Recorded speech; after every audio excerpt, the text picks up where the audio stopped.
Hello, I'm recording this video specifically by the request of someone who was watching the debate that I did sort of recently with David Walcott about eternal torment versus universal reconciliation. And yeah, apparently in that video, something came up about Matthew 25. And because in Matthew 25, specifically the portion of Matthew 25 that most people think of when they refer to Matthew 25 is the part where Jesus says to those on his, on one side, when I was hungry, you gave me something to eat. When I was thirsty, you gave me something to drink. You visited me in prison, etc. And they're like, when did we do that? And he says, whenever you've done it to the least of these, you've done it to me. And for you, enter into an eternal reward. But then he says to those on the other side, when you didn't do those things, you didn't do them to me, and therefore you must go out into, and most English translations will say, into the place where there's weeping and gnashing of teeth, to eternal torment. And so one group of people are sent to eternal, blessing, eternal reward, quote unquote, heaven, and some are sent to eternal suffering, right? Eternal punishment, I think, is typically the English word in our English translations. So that's specifically what we were discussing in the debate. And I think I tried my best to explain it briefly in the debate, but then I said something like it would take a whole other video to really unpack what's happening in Matthew 25. And this person responded in a comment to that video and said, hey, could you record that video, because I would really appreciate it, because he really struggles with Matthew 25. And not just that final portion of Matthew 25, but actually really kind of the entire chapter. So I'm just going to read to you some of his questions, and then we're going to try to respond to them. I'm going to do my best to answer some of them. Because this is, by the way, this is a really great question, and it's something that I understand people have confusion about, okay? So he says, I see that Matthew 24, which is the Olivet Discourse, he says that I do see that is about the destruction of Jerusalem in 70 AD. And yes, he's correct. I've done videos on this. I've written books on this. My book, Jesus Unexpected, by the way, I have a new online course starting this Monday. If you're listening, I'm recording this on November the 4th, 2021. And in 4 days, on November the 8th, I will be starting a 3-week course on the end times based on my book, Jesus Unexpected. And we go through this. So yes, he's correct. Matthew 24 is about Jesus prophesying the destruction of the temple and how that was fulfilled in AD 70. Okay, so he's got that, but then he says in Matthew 25, it says, then it will be like. But to me, it's hard to understand how these parables, because Matthew 25 begins with a couple of parables, how to understand these parables are still about 70 AD. He says, as it's about the wedding, although honestly, Matthew 25 doesn't talk about a wedding. So I think he's thinking of a different passage. Well, no, there is reference in the first parable to the bridegroom who is going to be returning. So technically, yes, but the parable itself isn't about the wedding. The parable is about the bride and the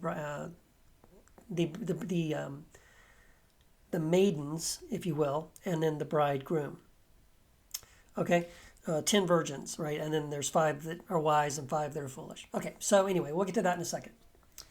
Anyway, he assumes that any reference to the bride or the bridegroom must be a reference to the wedding, which is the wedding feast of the Lamb, which it must be about the end times. Okay?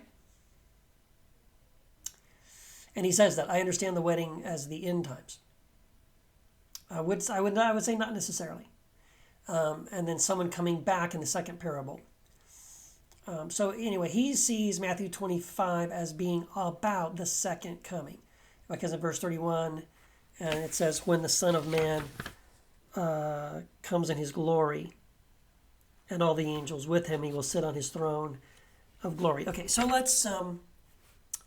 let's try to tackle some of these. He also points out that in Matthew 25, verses 12, 30, 41, and 46, don't sound like Jesus on the cross saying, Father, forgive them, for they know not what they do. They seem to be pretty violent as well. Okay, so those are good observations. His first question is, what times are these parables talking about? And why does Jesus speak about the coming of the Son of Man? So that's a great place to begin. So, recently on the podcast that I do, Heretic Happy Hour, we did a series on the parables, and it was a fascinating series. And by the way, I learned a lot myself. And we kind of revisited some of these parables, and one of them was in Matthew 25, which is the parable of the talents. And we noticed something I had never seen before, but I think this really is the better way to read these parables. And if not the better way, at least an alternate way, that if we could learn to read the parables through this other perspective, it might make us rethink our assumptions about what's happening in those parables. So in the first one, Matthew 25, starting in verse 1, he tells the parable of the 10 virgins who have lamps and go out to meet the bridegroom who is coming. 5 of them were foolish, 5 of them were wise. The wise ones, of course, took enough oil along with them for the lamps, so that the lamps, that they would extra, in case the bridegroom took a long time, they would have extra oil to wait until he got there, and their lamps wouldn't go out. The foolish ones did not bring extra oil, and so then in the middle of the night, when the bridegroom comes, all the virgins wake up and they trim their lamps, but the foolish ones say, oops, we don't have enough oil because we didn't think ahead. Can you give us some of yours?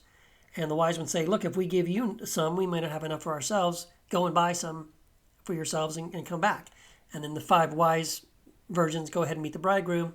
They go on inside, the door is shut, and then by the time the foolish ones find a place to buy oil in the middle of the night for their lamps and show up, they're left out. And it says, afterward, the remaining virgins also come. This is verse 11. Lord, Lord, open the door for us. But in reply, he said to them, Amen, I tell you, I do not know you. And then Jesus says this, so be alert, for you do not know the day or the hour. Okay? So let's stop there, because that's sort of the point of the first parable. So I wouldn't read too much into the details of that parable, personally. I don't think we need to fixate on the fact that there's a bridegroom and there are virgins and there are wise ones and all this. I mean, all the particulars of what is the lamp and what is the oil. I think really simply, this first parable is very simply just Jesus wanting to emphasize what he says at the very end. Be on guard. Be alert. Be paying attention. Okay?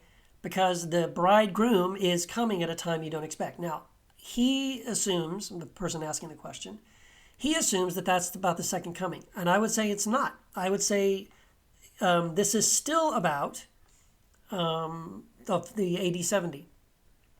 The bridegroom coming is similar to the Son of Man coming in the clouds. Okay?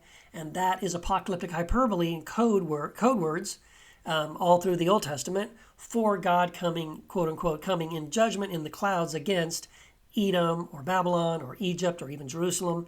In this figurative way, he's coming to them. And in this way, the bridegroom is coming. But that coming is not, it's more about coming in judgment. And so Jesus is saying, hey, the point is this. You don't know when the Son of Man is coming to fulfill everything he just said in Matthew 24. So be on your guard. Also understand these chapter divisions, Matthew 24, Matthew 25, none of that was there in the beginning. So you really should read 24 straight into 25 as if it's one big long thing, because it is. He doesn't all of a sudden change topics now that it's a new chapter, okay? So don't be thrown off by that.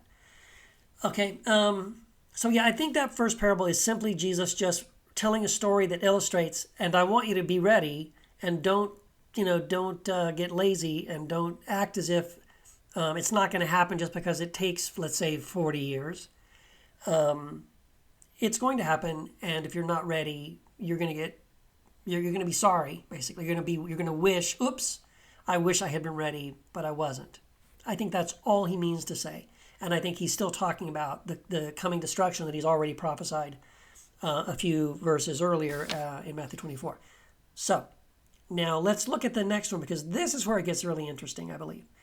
This is the one, we've heard this one before. This is the parable of the talents. And by the way, again, if you really want to dig deep into this, go look up the Heretic Happy Hour podcast episode where we do a series on the parables and where we cover the parable of the talents. And I think you'll really be blown away. But what we looked at in that parable, again, I've always read it as if the master or the king who goes away and then comes back after giving these talents, these various talents to his servants, is God or Jesus. And he rewards the one who has invested his money and made a profit for him. And he punishes the one servant who took the one talent and buried it in the ground and then just gave it back to him. And then this is supposed to be some kind of a parable, a lesson about how we're supposed to bear fruit for the kingdom, and if we don't, we're going to be sorry, and God's going to punish us. Well, I think that's the wrong way to read it, to be honest. What we looked at was, looking at this parable, we realized, well, what if we read the parable of the talents, and what we're looking for in the parable is which of these characters in this parable of the talents is Jesus? Which one is Jesus? Is Jesus the master who's angry and wrathful and beating the servant for not giving him a return on his investment and casting him out into the darkness where there is weeping and gnashing of teeth? Because he says in verse 30, at the end of that, the master says, "Throw the useless slave into the darkness outside. There will be weeping and grinding of teeth there." Could it be, just for a second, think about it this way. What if the servant who refuses to participate in an oppressive king's money-making schemes to build wealth for himself and his earthly kingdom is Jesus? What if Jesus says, in a way, you could almost hear that servant who received the one talent and buried it and then gave it back to the master? You could almost hear him saying something like this: "Give to the master what is the master's, and render unto God the things that are God's." Or give to Caesar the things that are Caesar's, and give to God the things that are God's. Can't you? It's a really fascinating way to rethink that parable. I would encourage you to read that parable again and notice that the angry, oppressive king or master in that parable looks a lot like Pilate, looks a lot like a Roman Caesar, who beats the servants who don't participate in the economy and build wealth for the empire. That Jesus looks a whole lot more like the humble servant who, by the way, is it this parable? No, it's one of the other ones we looked at. But there's another parable that's similar to this one, which is about a wedding, by the way. It is the parable of the wedding feast. And in that one, again, I think we always assume that God is the king, God is the father, and that when he sees the guest at the wedding not wearing the proper clothing, he gets angry and beats him and casts him into outer darkness where there's weeping and gnashing of teeth. But again, in that parable, it's also, again, look for Jesus there. And I think what you'll see is Jesus is the one, because in that parable, it says that the person, the guest who wasn't wearing the proper clothing, who was beaten and cast outside into outer darkness, it says he said nothing. Very much like Jesus, right? Who, like a sheep before his shearers, was dumb and answered nothing. So again, I think maybe we've been taught to read these parables in certain ways that position God, or Jesus, as the wrathful, angry king, and sinners as those who are beaten and cast into outer darkness, when Jesus is the one who was arrested and beaten by a king or a ruler, and who was then cast into and crucified outside the city walls, or outer darkness, where there's weeping and gnashing of teeth. So I think that's one way we can read that particular parable. That's, if anything, it's a prefigurement of how Jesus is going to be treated during his crucifixion. But then, of course, we come to the final part of Matthew 25, which is the most famous one, which, again, typically is read through this lens of eternal torment. And in this one, he says, "When the Son of Man comes in his glory," again, I would say that is code for AD 70. "And all the angels with him, again, this is a apocalyptic hyperbole. When Christ comes riding, in the clouds, with all of his angels, it's in fulfillment of the prophecy of Matthew 24, the Olivet Discourse, which is the destruction of Jerusalem. It's not Jesus really doing it, but it's because the words of Jesus said it was going to happen. So when it happens, Jesus is vindicated. Jesus is proven true, that he was right. So again, we have to separate this idea that, Jesus is the one riding the horse. He's the one with the sword. He's the one doing the wrath and the destruction. Because in reality, he isn't. It's the Romans. The Roman armies are doing that. And Jesus is not the Roman army. He's not commanding the Roman armies. If anything, Jesus is the one warning his people. God is the one who doesn't want that to happen and sends Jesus to tell them clearly, this is what is going to happen if you don't turn around and stop doing what you're doing and violently seeking to overthrow your Roman oppressors. You're going to be absolutely wiped out. I'll tell you how it's going to end, with your absolute destruction. But Jesus says, if you follow me and listen to me, and love your enemies and bless those who curse you and turn the other cheek and stop doing this, that path leads to life. And so you now get to decide. If you listen to me, you'll live. But if you don't, you're going to suffer the consequences. And then for you, it'll be as if my words are coming back in the clouds to condemn you because you didn't believe me and you didn't listen to me. And now it's too late. Okay? So think of it that way. So again, we have this typical thing, the goats on the left and the sheep on the right. And when did we do this for you? Well, whenever you did it for the least of these, you did it unto me, etc. And it says, then he says to those on his left, verse 41, go away from me, you execrable ones. I'm reading from the David Bentley Hart translation, by the way. Into the fire of the age, prepared for the slanderer, that would be the accuser or the Satan, Hasatan, and his angels. And then it ends with him saying, and these will go to the chastening of the age, and we need to talk about that word. But the just or the righteous to the life of that age. And so, so in our English translations, there's also the word there, aionios. And the word aionios in the Bible doesn't 100% of the time refer to an endless duration of time. In fact, there are times when aionios in the Bible actually refers to something that happened in the past. So it's not eternal because it happened in the past and now it's over. Aionios simply just means a very, very long time, or an age, if you will. And so we also need to understand in this final part of Matthew 25, when Jesus is, let's suppose he is talking about a final judgment at the end of time, okay? I don't really think that's what he's talking about, but let's just, let's say I'm wrong, and that is what he's talking about. Then understand again from the patristic universalist view, the view that the Christian church held for over 400 years, the majority of Christians believed, in something called patristic universalism or universal reconciliation. By the way, a biblical view, I have 76 verses that I can show you in the New Testament supporting the idea that all will be saved. So from that Christian, biblically based view, historically Christian view that was been around from the beginning of Christianity for the first 400 years of church history, that Christian view of universal reconciliation teaches that everyone passes through the fire. So when you get verses that say, God is saying, or there's some kind of a warning that you are going to be cast into the flames or you'll pass through the fire, it's not bad. Because that fire, the purpose of the fire in this view of universal reconciliation is not that the purpose of the fire is torture. That's eternal torment.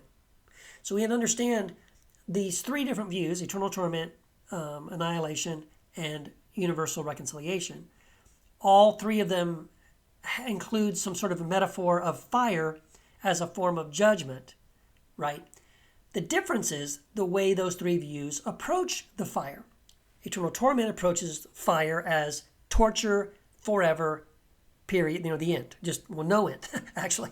Torture, just torture forever, never, never, and without end. And there's no other purpose to the fire other than for you to hurt and feel torment. That's the only point. Annihilation, the fire, in that view, that Christian, biblically based view, annihilation sees the fire, the purpose of the fire is destruction. There's a punishment of a finite amount of time equal to your sin. So nobody deserves an eternity of torture, of punishment, because you've lived a finite life. So whatever sins you commit, no matter how bad they are, the punishment, isn't. It's not equitable to punish someone for eternity when they only lived 40, 50, 80 years, right? So that's the purpose of fire in the annihilation view. In the universal reconciliation view, the purpose of the fire is to purify, to restore. It's a fuller's soap, as it talks about in the Old Testament. And as it says in Hebrews 12:5 through 11, God disciplines us for our good, and it makes the point of saying everyone is disciplined. Okay, so God disciplines us for our good.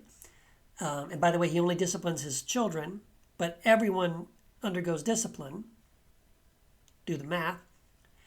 But there's a purpose there. Hebrews 12:5 says, God disciplines us, all of us, for our good, so that, it says, we can share in the holiness of God.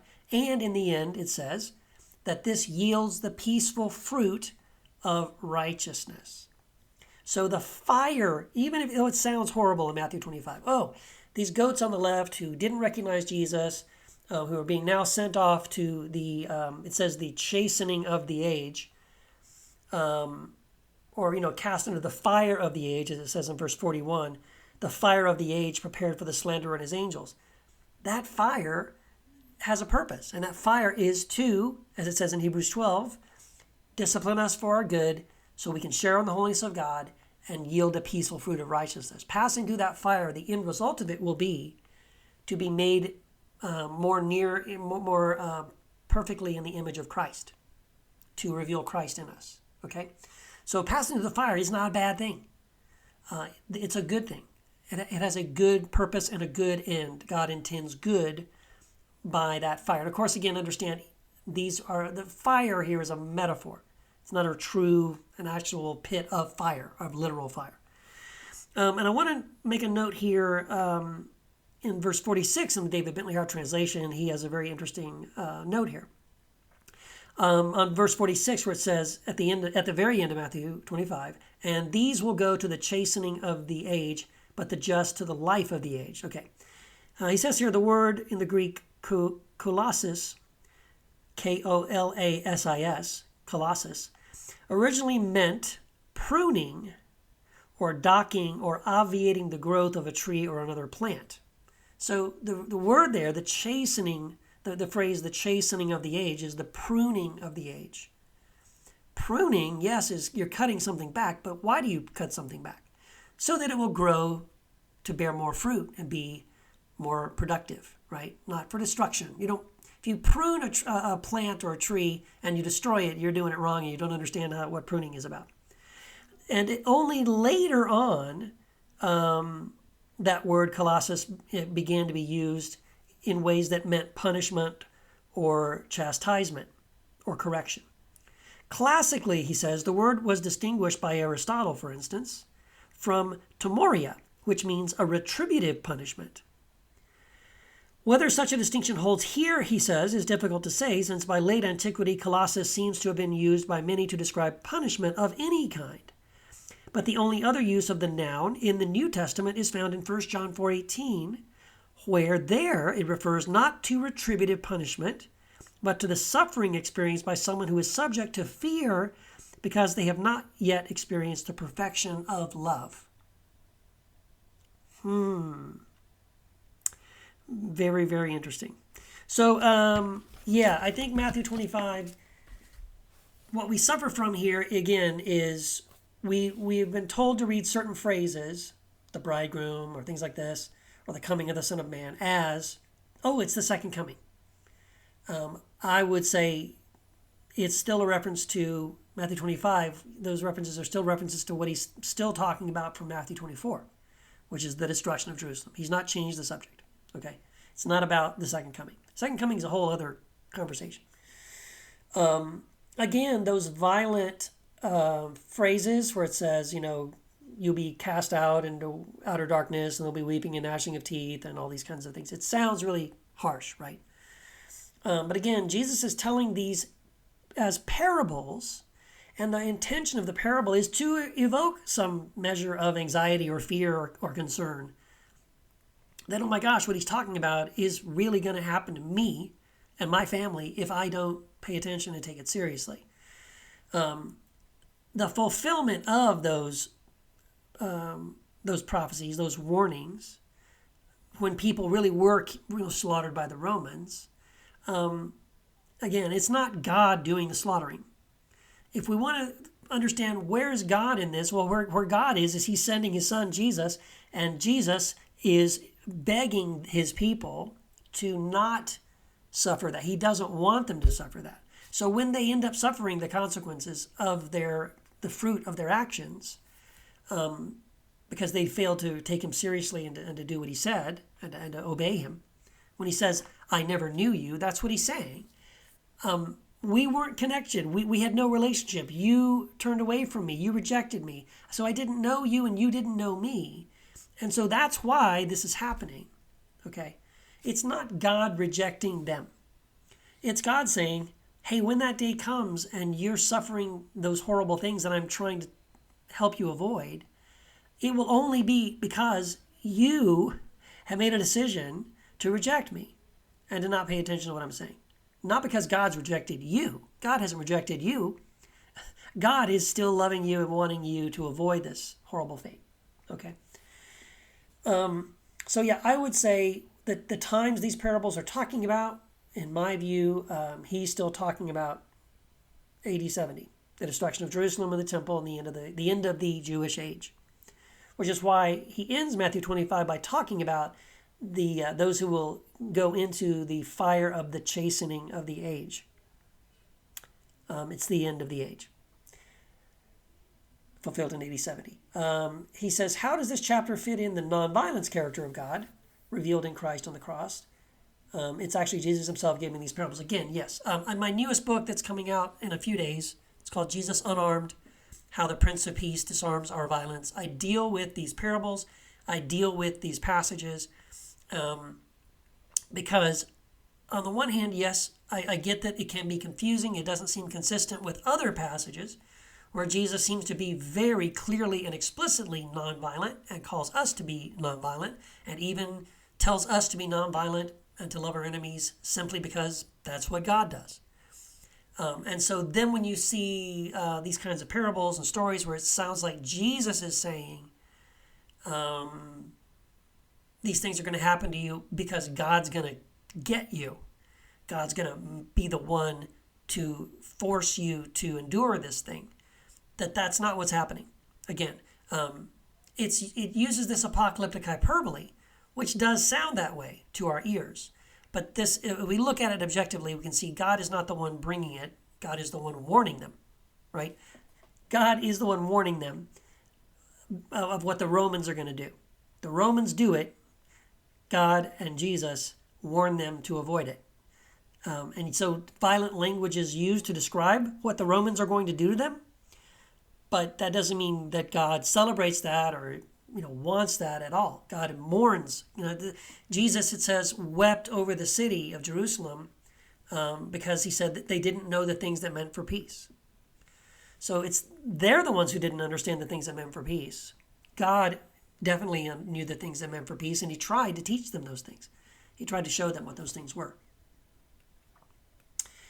And he says, how does this chapter fit into a universalist theology? So anyway, I hope I've explained that. Again, even if Matthew 25 at the very end there about the sheep and the goats, even if that is about some end times judgment, understand that those who are sent to pass through the fire or to endure the fire of the age or the chastisement, the correction or the pruning of the age, that isn't so that they can go into destruction. It's not so that they can be tortured for eternity. That is nowhere in the language. So again, I know part of the problem is that in a lot of our English Bibles, it does say in Matthew 25 that, the sheep go into eternal, blessings, eternal reward, and the goats are sent off into eternal punishment. But again, aionios doesn't mean without end. It just means for a long age, for a long time. I deal with this also in my book on the doctrine of hell, where I talk about the 3 views of hell. That book is Jesus Undefeated. And we spend a long time actually looking at that word aionios. I would just say this, by the way, as an aside.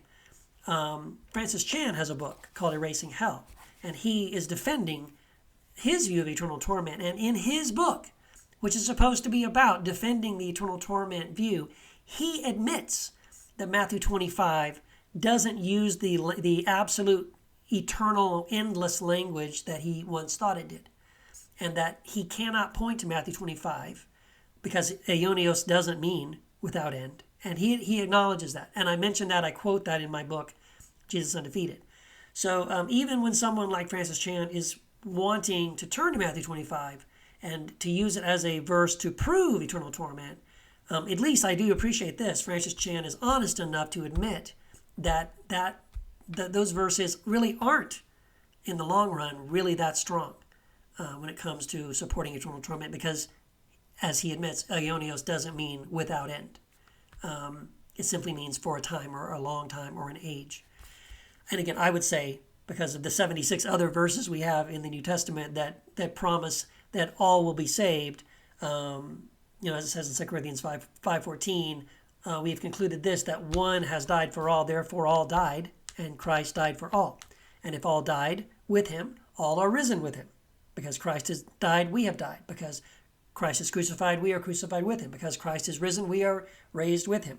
Because Christ is sitting at the right hand of the Father, we are seated at the right hand of the Father. It's simply true of us because it's true of Christ. And that's everyone. But that's a whole other video. So I don't know if this video is helpful to anybody other than this particular person who asked these specific questions. I realize this could even raise even more questions for many of you. I could do a video on something specific if you'd like me to go into more detail on something. If so, let me know in the comments.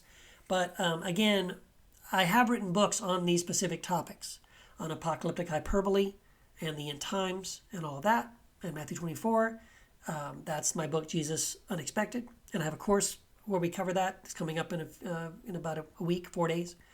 That starts Monday, November the 8th, 2021. It goes for 3 weeks. It's $20. And we go through that in detail. I also have a book about the end times. Sorry, not the end. A book about eternal torment and universal reconciliation and the afterlife and annihilation. I look at all 3 of those views. That's my book, Jesus Undefeated. I have classes on all of these books, by the way. They run almost every other month. I have a class going on one of these books. But Undefeated is the one that deals with eternal torment. And I have one, again, on nonviolence and Jesus as a nonviolent Messiah and how he calls us to nonviolence and how God is nonviolent. And that's why we should be nonviolent, etc. That book is Jesus Unarmed, How the Prince of Peace Disarms Our Violence. That's coming out November the 8th, 2021 also. So anyway, I hope this video has answered at least those specific questions about different ways to look at those parables, different ways to understand Matthew 25. I hope that's helpful. I hope it clears up at least a few of the questions. And if not, like I said, let me know in the comments below. All right, happy to help explain anything I can. Thanks a lot.